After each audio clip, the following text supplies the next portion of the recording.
Consistent with the entire book, this chapter in Kouzes and Posner talks about how it is that leadership, through the actions of leaders, makes a difference in how organizations perform. And in particular, what's significant here is how leadership inspires this thing called a shared vision. The topic for this module is culture, and one of the readings you're going to have is by Charles O'Reilly, who points out organizations have culture. And it's just a question of whether the culture they want or not. And we're even going to see in the case for this week an organization with a very strong culture, but not one that's purposeful and is created and is aligned with organizational interest. And in this chapter, um, Kouzes and Posner basically are giving us the the kind of keys to the kingdom of how a desired culture is stitched together.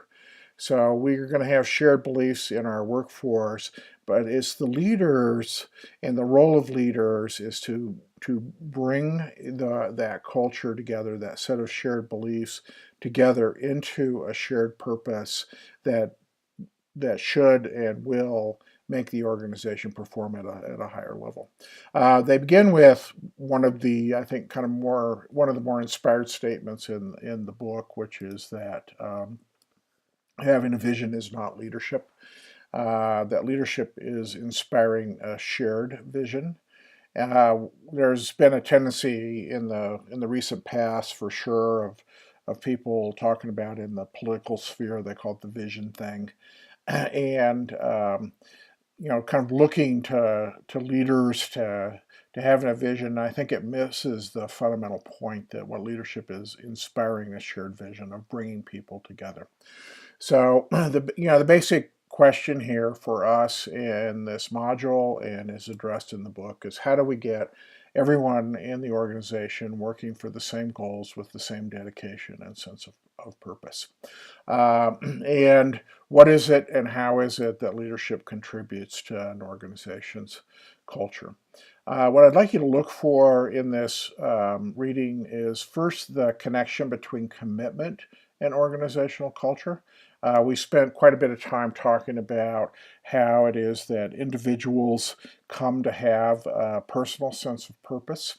I think what you'll see here in the discussion here, especially the kind of emphasis on engagement and involvement, that the creation of culture is an active thing. It's not something that we talk people into. It's something that happens in the course of their participation and involvement in the organization.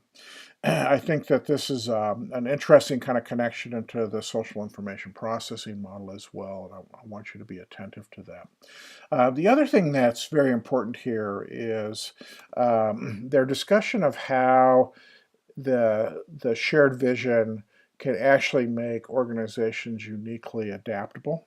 They have an interesting observation that human beings are really the only animals, the only entity that can imagine a future.